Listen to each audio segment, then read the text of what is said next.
As Jesse mentioned, today's presentation is on digital systems to support knowledge management and improvement.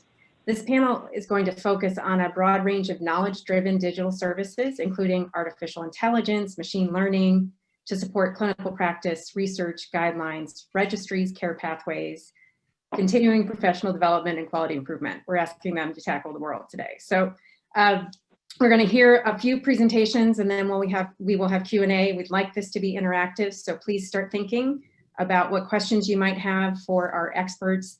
We're first going to hear from Frank Opelka, who is the Medical Director of Quality and Health Policy at the American College of Surgeons. He's going to set the stage outlining the art of the possible, what's important, why does it matter. And then we're going to hear from Jane Shellum, who is the Section Head of IT at Mayo Clinic, and Blackford Middleton, who's the Chief Informatics and Innovation Officer at Aprovita. They will both highlight some examples, such as translation of clinical evidence to clinical practice, and then developing novel guidance for COVID. So I am first going to turn this over to Frank, and we can get the conversation started.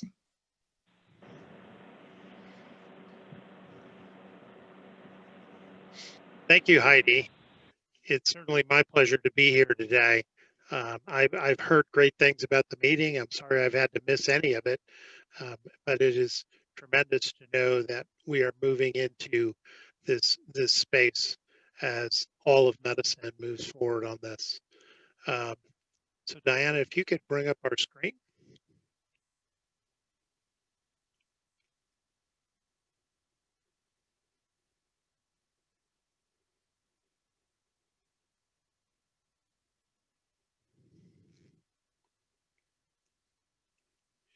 Did I just freeze or is it coming? Here we go. So I wanted to talk about the art of the possible, because it's one thing to begin to talk about knowledge engineering and knowledge management, and all of us think we tend to do these things in our personal careers as we go through medical school and our residencies and then ultimately into practice.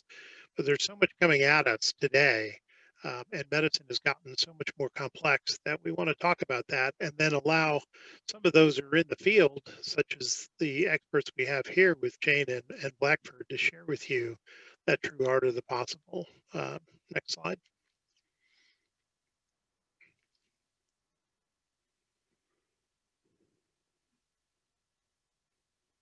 Can we advance or?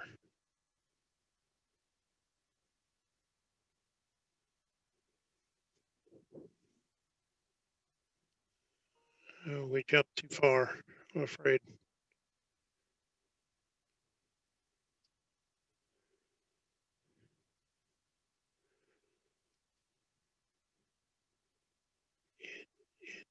It may be easier if I share my screen.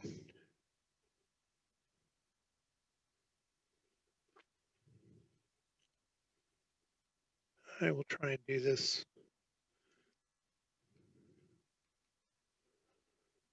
Let's see if this will help us.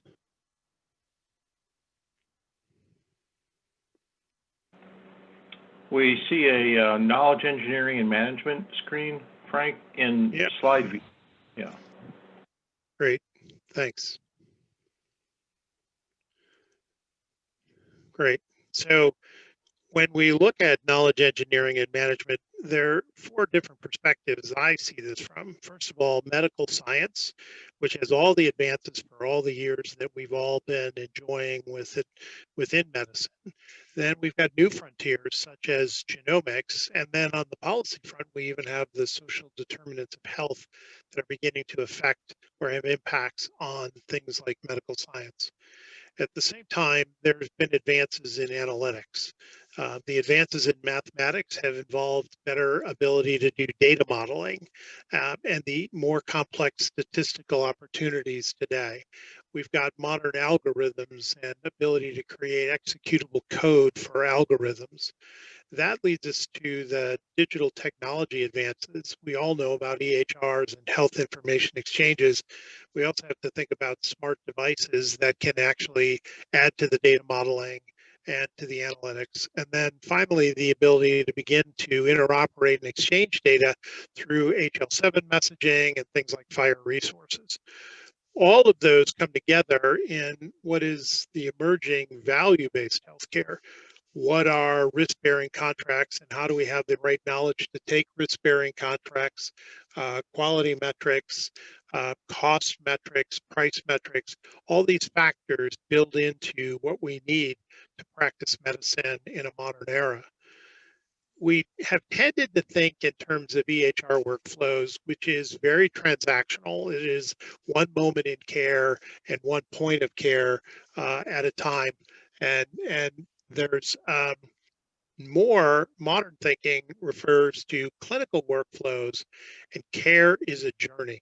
And what do I mean by that? Well, this is just something I pulled down from the web that talks about patient care journeys for cancer. And this is just cancer. And you look at all the elements and all the actors involved in the pre-diagnosing, the testing, ultimately diagnosing, initiating treatment, follow-up from treatment, and so forth.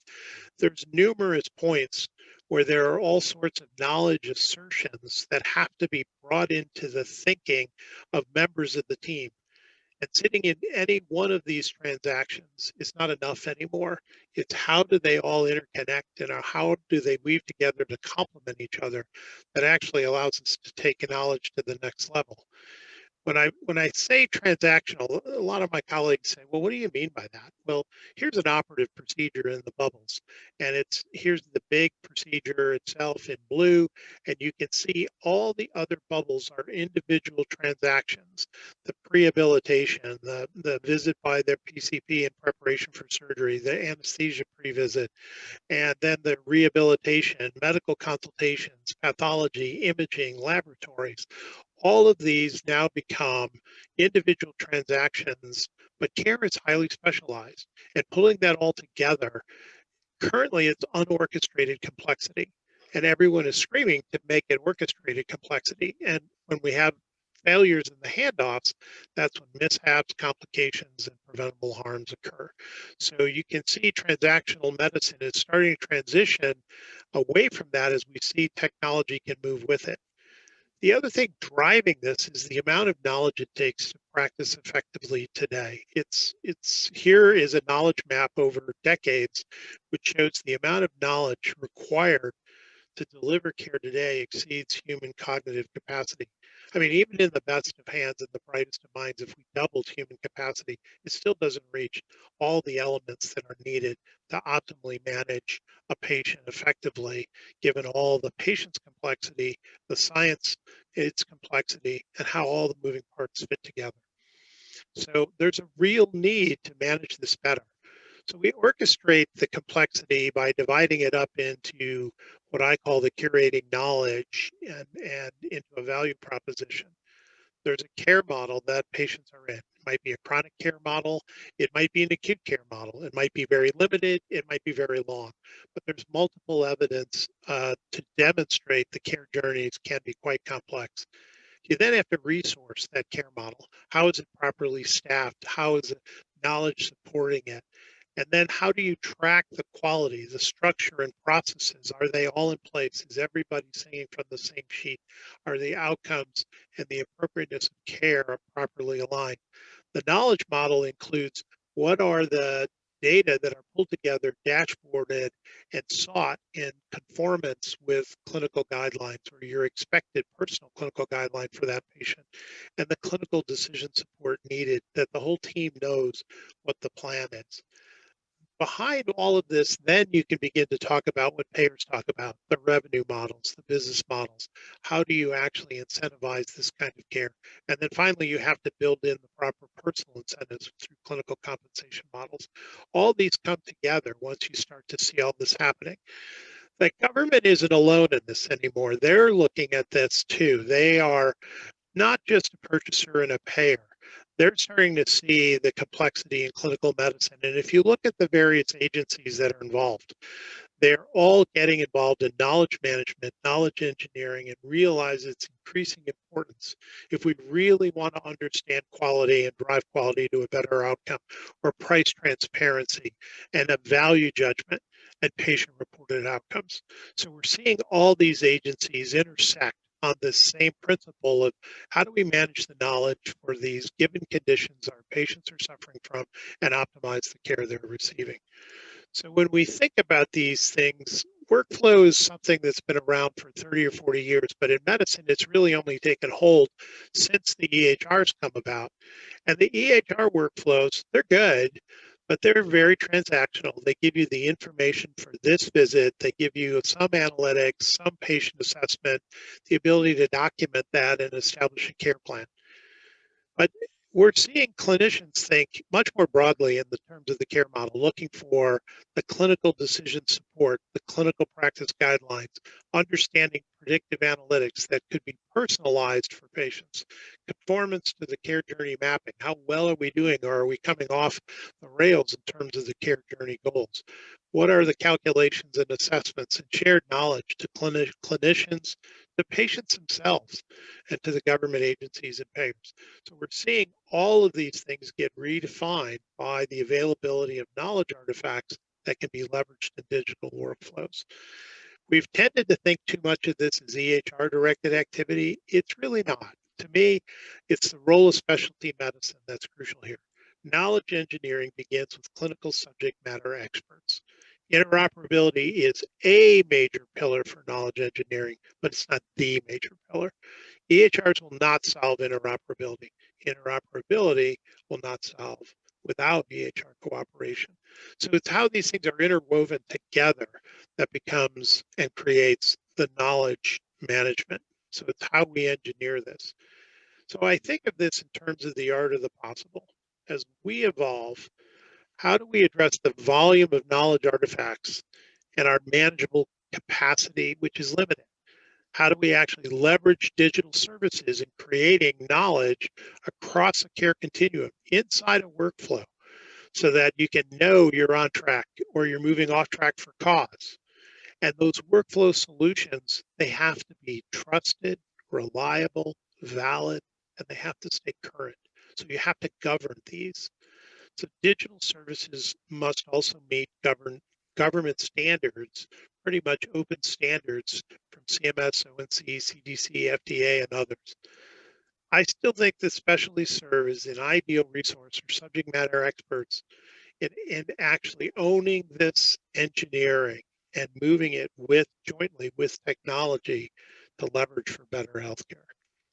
Well, that's all I have in a brief overview of where this could be in the art of the possible. And I always look forward to Jane and Blackford as they expose us to what they're doing. And again, it's been my privilege to talk to you today. I look forward to our Q&A.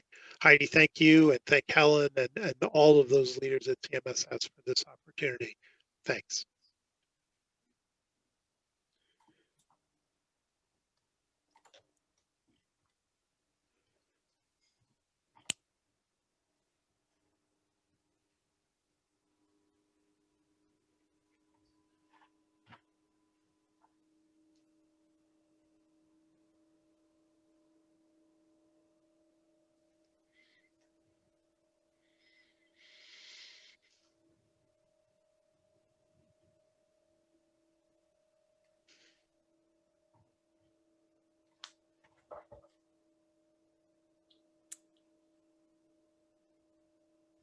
Okay, thank you, Dr. Opelka, for this opportunity for me to share an example of what you're talking about. And as you pointed out, the clinical engineering, the clinical knowledge engineering really does begin with the SME, the subject matter experts that are generating and curating the critical clinical knowledge. And so we have a saying that what we're working on right now is trying to get a direct pipeline from the SME to the screen. So how do we faithfully represent and manage and deliver clinical knowledge for better patient care? Next slide. So the challenge that we all face is that, as Dr. Opelka noted, the amount and complexity of knowledge and patient data just keep growing and growing. And at the same time, the amount of patient data that's being captured and stored in the EHR is growing.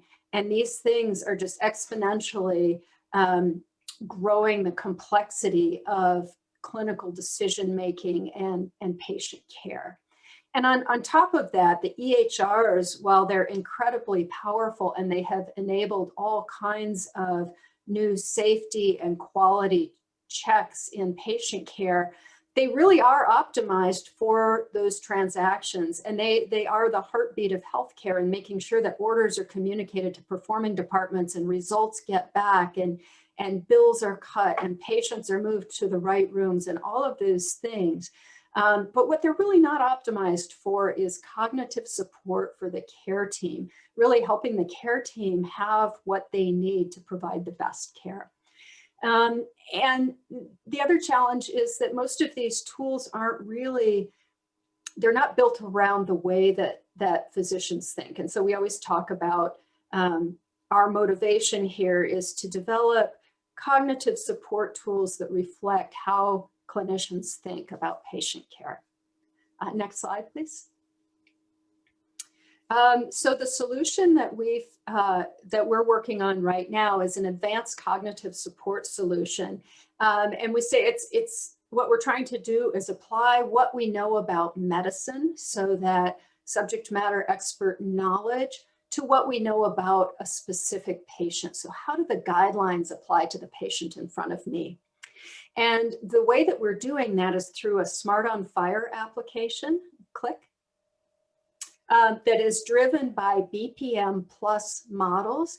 And BPM is business process model. And BPM is actually a family of languages that are optimized for representing processes and decisions and cases. And so we're using this to model the knowledge, and then click. And those models are authored and stored in a repository, and click. And what they do is they interpret information from patient data and knowledge content, and click. And all of that is tied together by a variety of platform and application services. So as you can see in the graphic, what we're doing is taking the knowledge from our subject matter experts, structuring it, representing it, and storing it, bringing it together with semantically enriched patient data so that we can provide cognitive support to the clinician, and then capture data and analytics from those encounters that feed back to our subject matter experts so that we keep that cycle going. Next slide, please. So I mentioned that we're using BPM plus modeling for the knowledge representation, and we've very deliberately chosen a model-driven approach because the knowledge that's represented in human readable only artifacts, it's really not actionable at the point of care, and it certainly is difficult to scale. At the same time, the traditional way of trying to embed knowledge into clinical applications is by hard coding it. But knowledge that's buried in code rather than surfaced in models is really technical debt, and it also is unsustainable. Next slide. So you can see that this is what a guideline looks like. This isn't what a guideline looks like. A guideline looks like 50 to 100 pages of this, which is extremely well thought out, consensus-based, evidence-reviewed, best clinical knowledge. But to look at this at the point of care when you have a patient who's at risk for cardiovascular disease in your office, it's really hard to tease through this. Next slide. And so what we can do by modeling the knowledge is that we can break it down into a structure that is both computable, but also reviewable by the subject matter experts so that we can ensure that we have that knowledge correct.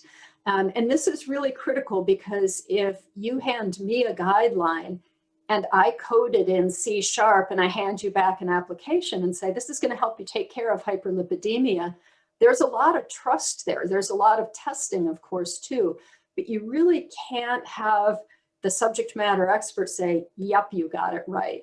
Whereas this type of modeling allows a subject matter expert to walk through it and say, yes, it's true that if the patient's between 40 and 75 and their LDL is between 70 and 189 and they don't have diabetes and their risk score is in a certain range, here's what we should do. Next slide. And so that's just an example of one little piece of logic that fits into a larger model. And I don't expect anybody to be able to read this screen, but conceptually, we can model both the ideal state and we can model a way of determining what's actually going on with the patient. And we can compare those two things to identify gaps in practice and look for those opportunities to make meaningful recommendations. And next slide. But it's not just about those computable decisions. We're really not looking at traditional event condition action recommendation types of rules necessarily. Many clinical decisions ought not to be done by a computer. And so this modeling notation still gives us a way to break down the guidelines and pull out what are the really important pieces of patient data I need to make a decision, and then how do I make this decision? So the example here is diabetic risk enhancers in trying to assess a patient's risk of developing cardiovascular disease. And we can formalize all of the types of data that you would need to make this decision. We can pull that data then from the medical record at runtime and present it on a screen. But it's up to the clinician to then assess, yes, I think this person has enough significant diabetic risk enhancers that it's going to put me over to the high intensity statin. So again, we're trying to support that natural clinical decision-making, that cognitive workflow, if you will, of the clinician. Next slide. The goal here, this is very difficult to see, but the takeaway from this is that those models that you saw clips of actually drive an application. So we've built an application that can consume those models that have been signed off by the subject matter expert and directly render them on the screen with real patient data. So this application doesn't know anything about any specialty. It's not for GI or CV or orthopedic surgery. It interprets those human readable models and brings up the patient data organized in a way that clinicians think, along with clinical knowledge to help them think about how to make the decisions. And so this model-driven approach is going to enable us to scale rapidly and, most importantly, respond quickly to changes and updates in medical knowledge. Next slide. Next slide, please. And so at the end of the day, our North Star really is, as I say, applying what we know about medicine to what we know about the patient. Or as our chief technical architect likes to say, we're using patient data to animate the guidelines, to really bring them to life and bring them make them as usable as possible at the point of care. And that's it for me.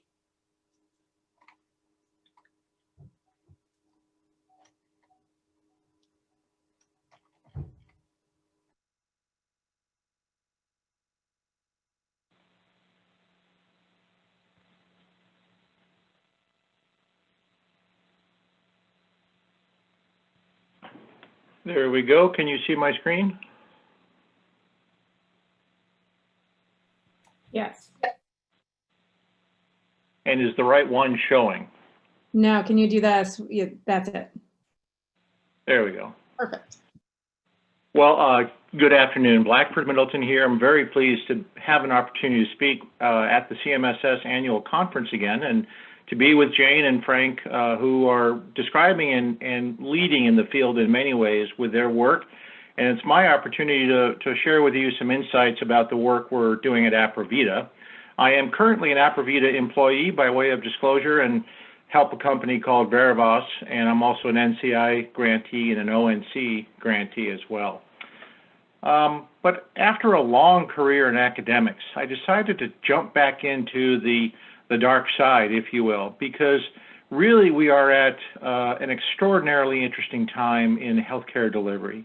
We are now seeing the convergence of both technology standards, data standards, technology capabilities, data standards, and frankly, the need for knowledge application in ways that Frank and Jane have already described.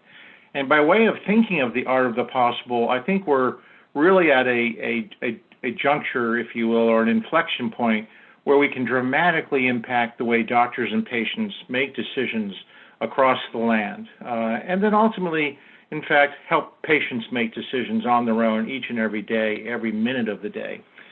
APRAVITA creates a platform that aims to reduce the friction and burden in knowledge exchange and data exchange across the healthcare continuum. Our mission is simply put, empowering payers, providers, and their stakeholders to more efficiently and effectively transact at scale, clinically, operationally, and financially. And we abide by, in many ways, kind of the core principles that Frank and Jane have already alluded to. We believe in a model-driven approach. We believe in separation of concerns, that is, handling data issues distinct from handling knowledge application issues. But we also think that, importantly, this is not an EHR level function. Certainly EHRs have decision support and forever will to support transactional care and whatnot at the point of care. But the patient, of course, goes across multiple sites of care, may see multiple clinicians on multiple different EMRs. And thus, we believe it's important to take a system of insight or cloud-based perspective on this challenge of knowledge dissemination and data exchange. In fact, that allows us to consider this not only as data exchange and knowledge exchange, or bringing knowledge to the point of care and clinical decision-making, but it allows us to actually think about this as foundational constructs for the learning healthcare system, something I, and I'm sure everybody on the Zoom, has been dreaming about ever since I was a medical student and realized there's simply too much to know. And I hope we can all learn as we practice, in each and every day, that we are creating knowledge as we go. So APRAVITA's core components are the quality measurement business, digital measurement, that is, cloud-based enterprise digital measurement services that dramatically reduce the burden of digital measurement and reporting for the clinician and healthcare delivery system, as well as on the payer side. Value optimization is a set of tooling around value-based care management, contract design, implementation, and use, addressing the critical trust issue between payers and providers who need to share data and share knowledge to effectively manage value-based contracts, but also the clinical intelligence piece. That is, how do we learn from the experience of folks using these tools, using these knowledge artifacts, and how do we address or apply machine learning methods to both quality measurement constructs, clinical decision support, cognitive support constructs, and the data itself to survey and discover what might be new associations, new relations, or new concerns for the end user clinician, and again, as I say, ultimately the end user patient. This, in my mind, creates a virtuous value pump. That is, measurement leads to payment, leads to understanding, if there is a care gap, about how to close it, and around and around and around that value pump can go. In the outside orbital here, you see some other components of the solution set, and I encourage you to stop by the booth if you're interested more about APRAVITA. But let me talk about the COVID-19 story. Certainly, the ecosystem we live in today has knowledge generation proceeding, of course, for decades, if not eons. And in the current world, this is the way the HL7 folks depict it. What's actually happening and why, from the research, payer, and public health surveillance perspective, the development of guidelines in that arduous and difficult process at times in professional societies or other knowledge producers, applying those insights in decision support at the point of care, at the time of decision making, or in surveillance modes in clinical care and the clinical workflow. And then measurement analytics. What did happen? Are we living up to snuff, or are we only abiding by 54.6% of the best evidence we have, as Elizabeth McGlynn found in her seminal work reported in the New England Journal? And then how do we report back, not only to public health, quality, and safety folks and authorities, but also to authors and the creators of knowledge, so that they can update those knowledge artifacts. As Jane said, critically important to keep those parts and pieces up to date. But we've had this extraordinary challenge with Corona, and I won't dwell clinically here much, but to say that we recognize the challenge. A consortium came together called the C19 Consortium, very appreciative of the Mayo leadership in this effort, John Opelka and others, with MITRE, to bring together folks working on the C19 response across the country. We focused on a particular dimension.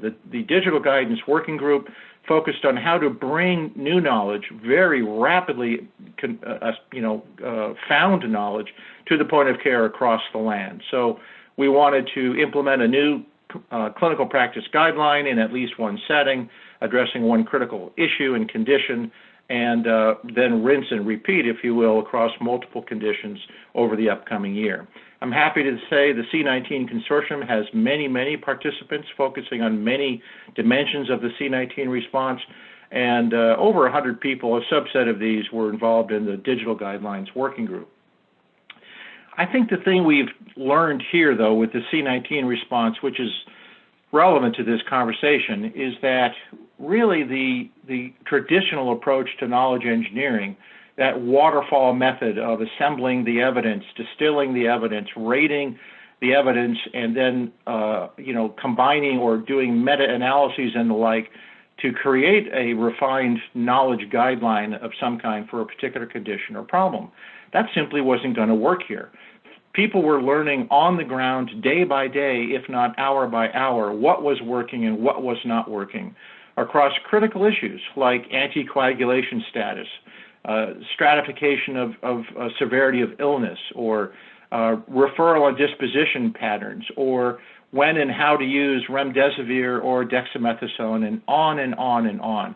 And a great many institutions put up their rapid knowledge cycle factories, if you will, internally. The Evidence-Based Practice Center at University of Minnesota, for example, another one at Pennsylvania, and many, many more, as you all are aware. But we coupled with them to sort of distill in this rapid cycle evidence assessment a way to implement it in an agile knowledge engineering way. And without getting into too much of the weeds here, fundamentally, we need to abstract knowledge from the L1 level, a guideline or narrative form, into a model-based form like an L2, and then begin to encode and specify the constructs, the expressions, the value sets, the terms in an L3, and then put that into a computable form, L4 as we call it. And that's from a paper Boxwala and I did years ago. We also need to determine what are the feedback mechanisms from those implemented sites, such that that feedback loop that Jane has talked about, Frank has talked about, we can actually enable this feedback so we can have learning across these implemented sites and artifacts. The key thing that's resulting from this is that the HL7 organization and the CPG on FIRE work, Clinical Practice Guideline on FIRE, is developing methods to derive from a single clinical practice guideline multiple derivative knowledge assets. So to Jane's point about the knowledge engineering problem, we not only need to speed it up and to be sure that we're getting the right components out of these efforts, but we need to make the individual components, the composite knowledge artifacts, as I like to call them, each of those components of such an artifact needs to be kept up to date, whether it's terminologies, ontologies, or measure constructs, or the like. And all of these then can result in a wide array of knowledge assets for implementation at the point of care, in the way Jay describes a Smart on FIRE app container, or as web services or distinct apps, et cetera. So at Aprovita, what we've done is create a implementation environment for these pathways. We have an e-pathway builder that can orchestrate multiple components of a pathway. For example, we can independently model volume status and hemoglobin status and bleeds and whatnot, and those can work in conjunction in a stateful way, and then bring to bear at the point of care a interactive, actionable set of insights to the end user clinician that he or she can review and take action on for managing the patient in the transactional workflow as Frank described. So just to sum up, I think the opportunity is here at hand, if you will, to combine all the innovation in data standardization and normalization with new novel approaches to knowledge engineering and representation. Both BPM and HL7 can work in synchrony. And then expression level, how do we bring that clinical intelligence to the point of care in an agile and efficient way from a system of insight that's resident in the cloud so it can work for everybody, everywhere, and as I like to say, provide best care everywhere. That's it for me. Happy to take questions. Wonderful. Thank you so much. Just a reminder to everyone, there is a Q&A tab at the bottom of the Zoom application, and that is where you can go ahead and submit questions if you do. We wanted to spend a few minutes first, though, kind of talking through the barriers and what's still needed to achieve our goal.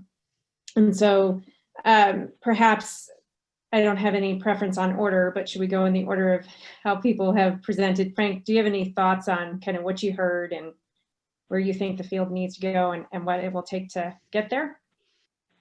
Well, thanks, Heidi. And it also is always great to hear from Jane and Blackford. I always love their presentations. Most of the barriers, we used to think were just technology, but technology is not the barrier anymore. Really, the barrier is us as clinicians. That how do we get out of transactional think and start to think as Jane and Blackford were outlining? How do we lay out this L1, L2? How do we extract all the clinical science and put it into a care model in such a way that I would want to pull down knowledge artifacts at various points in a workflow? And that's on us. That's on us, the subject matter experts, to realize we're doing that, but how do we actually do it in a way that we can make this an enhancement using digital services and secure better healthcare? So the first big barrier for me is us learning that there are the art of the possible systems out there waiting for us. And as soon as we find them, I think there's going to be an explosion. Yeah, I agree. Jane, Blackford, any thoughts? Jane, should we go in order? Sure. So I agree that we're really ready, and there's a hunger for this structured knowledge and having it put together in a way, as Blackford said, in a much more agile way, and get it out there quickly and get it structured.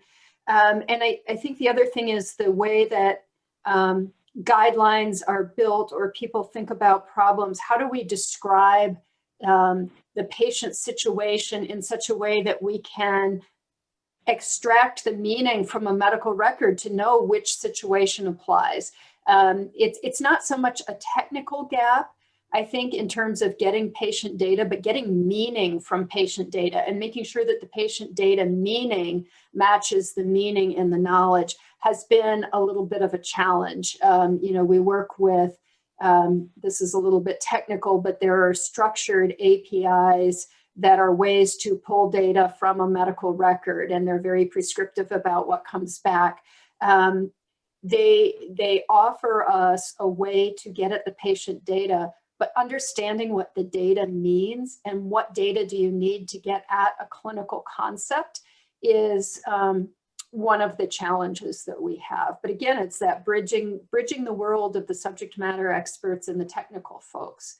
And it's not so much a lack of technology as the way that we're using it and thinking about it.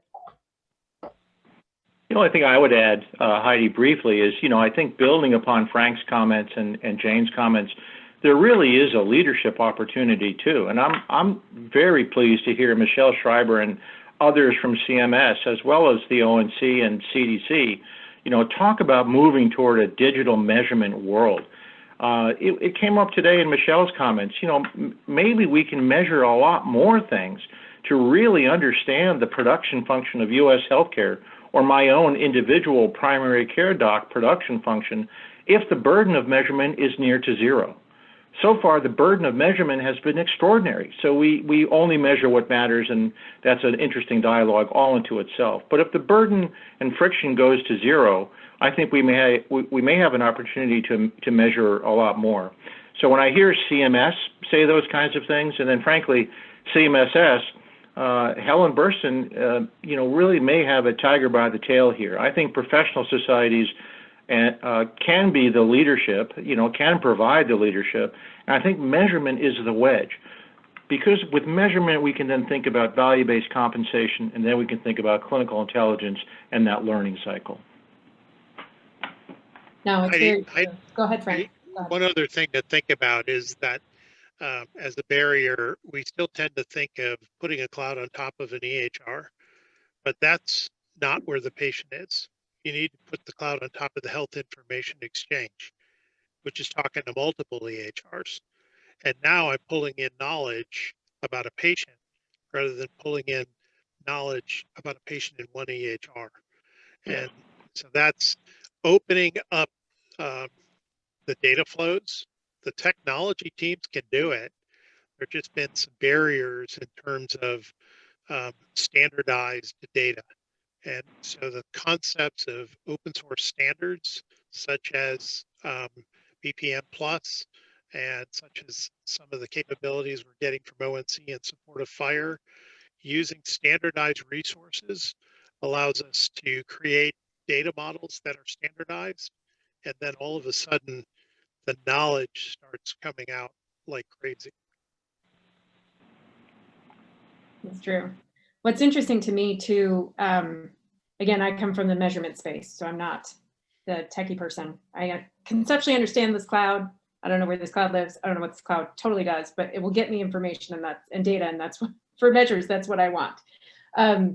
But having data does change the conversation, which I also think it just makes it a more meaningful conversation. It grounds it in something that you can actually work with, which I think is absolutely phenomenal. I do think, and Jane and Blackford, Frank mentioned data standardization. It's something I have continued to hear for quite some time. Do you have any thoughts on how do we get there, or do we have good efforts underway that we think will help us move us in the right direction? Any thoughts there?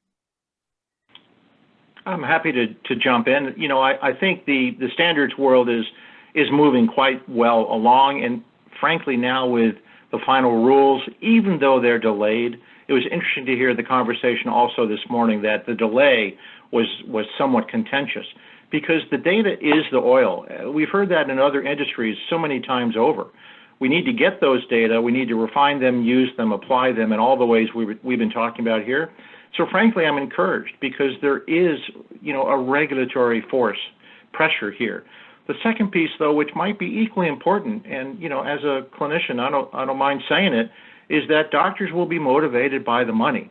If we know that we're moving towards value-based care and my performance really materially impacts my group or my income or what have you, in a beneficial and a good way. I'm not talking about punitive stuff, withholds and the like, but in a good way, if I can use value-based care as a way to improve my own practice patterns, then that's a powerful force. Yeah, and I think that data standardization is a really interesting issue, because over the years, I've kind of seen pressures from two directions. One is we need more structured, standardized data so that we can understand what's happening to the patient at different organizations. Different organizations can talk to each other. We can measure apples to apples. Absolutely. At the same time, though, I think there's a very real risk that that's driving us toward checkbox clinical notes, where often the richness of a patient's history is in the narrative notes that describe the patient's journey. And there's a real risk that those notes may degrade into a yes, no checkbox note. I mean, I hope not, but it can happen. But what I think is really interesting on the horizon is the ability to, as I say, extract meaning from the medical record. And so I need to know if a patient has peripheral arterial disease, let's say. Okay, I can look at certain codes on the problem list. That's definitely my starting point. But if I'm at a referral practice where the subspecialist doesn't go to the problem list and click every box that the patient has ever had, then I'm going to miss it. But with natural language processing and some advanced analytics, I think the world is opening up to being able to extract meaningful structured data from meaningful unstructured data. And I might be being too optimistic, but I really think until we get there, or when we get there, I think we're going to make a big leap ahead. I don't know, Dr. Opelka, Dr. Middleton, what you think in that world. Yeah, I think it would be wonderful to have, and we're working on an intermediate step. And the intermediate step is within an EHR, you could call out a service, a digital service, and that digital service would take you into structured data capture. And it would be highly specialized by the discipline, such as an activity within the American College of Surgeons. And it would allow you to create the structured data capture elements that you as a specialty would normally put into, let's say, an operative report or a pathology report or a radiology report. And it would still have that free text area that you could add in other richness that you need to. But in terms of fully driving clinical knowledge artifacts, there's a lot of structured data we know and we would expect to have. And so by thinking in terms of managing structured data capture as an adjunct to, you could really get to where Jane is talking about as an intermediate step. So we don't have to be locked into the data fields that are restricted and proprietary inside the EHRs. We can get into open standard resources in structured data capture and share them back to the EHR using FHIR and up to the registry and off to the payer or even to the patient in whatever way it best fits how you use that knowledge artifact. I would only add the following. I think, Jane, it's come such a long way, and we all speak to our phones, you know, and we speak to the TV maybe.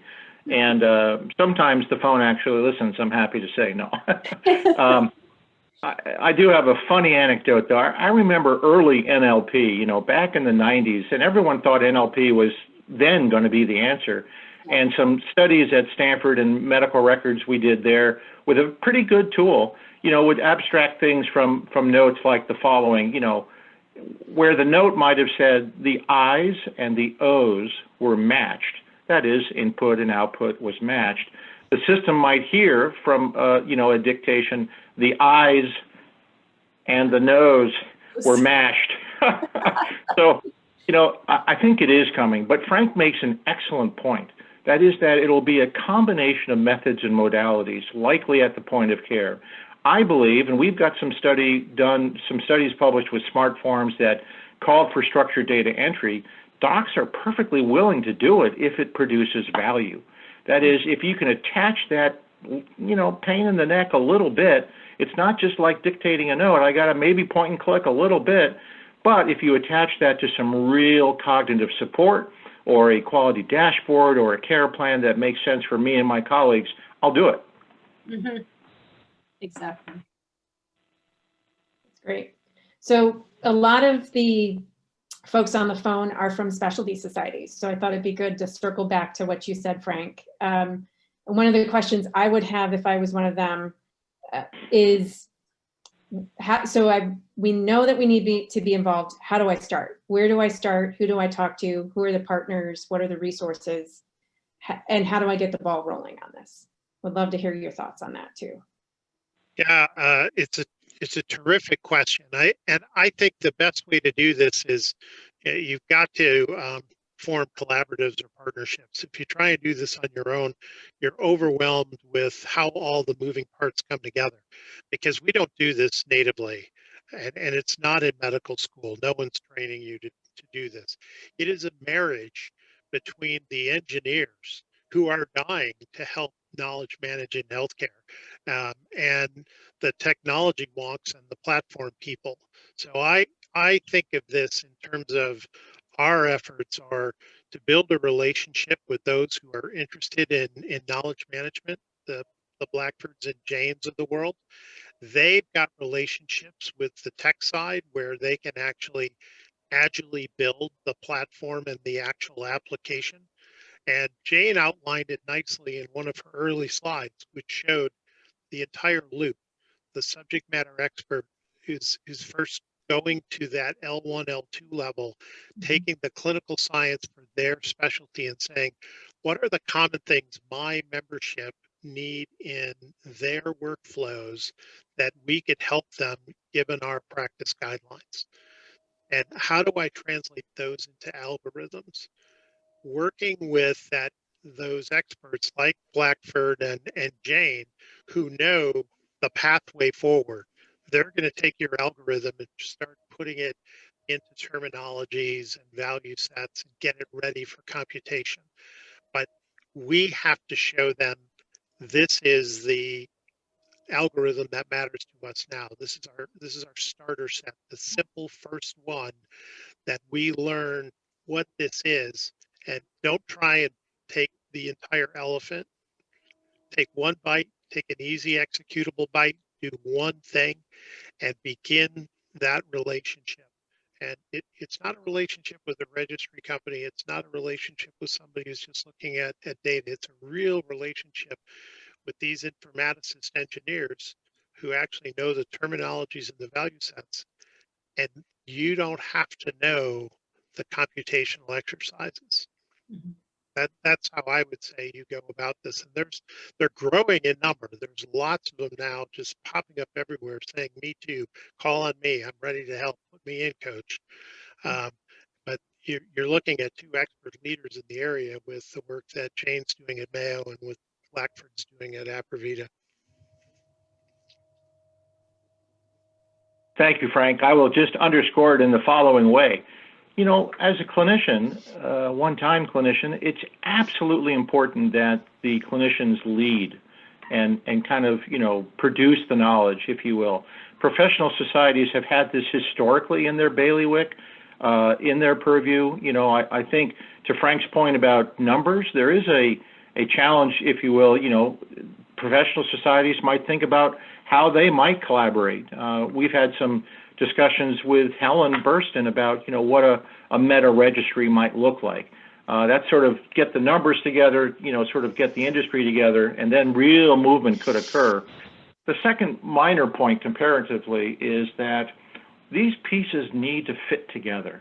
You know, I've said that a couple times. When you think about measurement and knowledge application for care gaps and value-based contract management, if you had 3 different Excel spreadsheets managing those formulae, you'd be in a world of hurt. You know, it's just sort of a given, if you will. But think about this as an integrated process. To me, that's the real learning health system opportunity. The other thing I would say quickly, Heidi, is that it's very easy to be distracted by people who are just pitching infrastructure. Yeah. What we're pitching isn't infrastructure. Infrastructure is part of it. We're pitching knowledge and knowledge management, and that's different. And that's where the specialty comes in. You are the SME, you are the subject matter expert in knowledge management, and you need an infrastructure marriage. But in between there is this translation between what are those clinical algorithms and what's a computable, executable algorithm that has the meaning that Jane's talking about. And then you can move to the infrastructure and its implementation. But don't skip just to say, well, I'm just going to do this thing with FHIR and put it on an EHR. You're going to run into a dead end, and you're going to wish you had taken this step of true knowledge assessment and knowledge management. It's bigger than infrastructure. No, that makes sense. And it builds trust, right? In the end product, the feedback people are getting, the data they're looking at, which I think is crucial to this. Jane, any thoughts? Yeah, no, I'm biased because knowledge management is my world, but I think Dr. Opelka is exactly right. The technology is not the critical piece here. It's the structuring of the incredibly valuable knowledge that the societies generate and getting it into a form that it can be consumed and delivered and get it into the exam room, into the hospital room, into the patient's journey, and not on somebody's shelf. I get very passionate about this, but I see all of the work. Many of my colleagues are on groups that are writing guidelines, and I know what goes into it. I know the quality of what comes out of it. And I see the statistics on how much of it actually gets applied to the average patient. And that's the bridge that we have to build. No, that makes complete sense. So we have about 4 minutes left. I have a question, but do one of you have a question for your other colleague on the webinar that you're dying to ask? Thought I'd see first. I'm taking silence as no. So I'm going to ask a question that so when you interview people, you always ask them where they want to be in 5 years, 10 years. I always hated that question because I don't know what that is. But to me, the question has always been, what do you want to learn, or what do you want to have achieved within 5, 10 years? So thinking about it in this space, where do you think we could be? What could we have achieved and learned within 5, 10 years? Maybe a hard question, but I thought since we don't know outcomes yet, let's dream and see what we can think of. Well, I can start with a sort of more of just an aspirational, but the bridge that I just described, where I want to be in 5 years, is that when a new guideline comes out, everybody says, yeah, I know, I got this. I know there are new hypertension guidelines. I'm aware of what the statins or what people are thinking about statins. I know the new infection control protocols, whatever it is. It's just a non-issue. You don't have to start sweating and thinking, how are we going to implement this in our practice? How are we going to get it out to all of our care teams? It'll just be there. So that's where I'd like to be in 5 years. I guess what I would add, Frank gave you the last word. In 5 years, of course, let's assume the data is fully liquid and interoperable and semantically interpretable. At that point, then I'd love to see us really reduce, unwarranted variation in care by 50%. I'd love to see us reduce the incidence of sepsis in critical care environments or, adverse drug events even further. And I'd love to have, knowledge assets being applied to the complete patient data set. That is, those data which might arise from my specialist downtown in the AMC, as well as my primary care, at the corner. A couple of quick thoughts. And then lastly, of course, my vision always has been, what can we actually bring to the patient, him or herself, eventually? Certainly we want to gather those patient-reported outcomes, but those data and many other data from our digital exhaust will be relevant to how we care for patients and communities in the future. So my 5-year strategy, Heidi, and thank you for asking this. We think about this a lot, and it really has to do with, we know the medical science is going to continue, but we really think the next explosion in medicine is going to come from leveraging knowledge and leveraging it for all the players. Just as Blackford and Jane have said, we're very excited to be there. We are fully expecting that we will have a cloud-based environment that exposes a patient for a whole host or array of digital services that come from applications that are validated by the industry, validated by the specialty societies as they are accurate, they're valid, they are maintained, they're current, and they're exposed. Everyone can see what the algorithm says, as Jane portrayed, so that as you're managing care, you can pick that algorithm you think personalizes for the patient in front of you, but you and the patient together, and even the payer, can see that you're on a road. And if you vary from the current, it's for cause. And if you stayed on the path, it's for cause. But you're expecting to optimize the outcome through having knowledge of the journey you're on rather than the transaction. That's great. I just hope you can promise me that we will have ejection fraction in a discrete field, because that has been the bane of my in measurement for 15 plus years. All right, we are at time, so I just want to thank Frank, Blackford, and Jane for spending some time with us. To everyone who's listening, there is one more session left. It is Digital Transformation, COVID and Beyond. Nikayla Cook, Bob Wachter, and Michael Howell will be speaking with Helen. So hopefully all of you will join in the next 15 minutes. Thank you. Thank you. Thanks.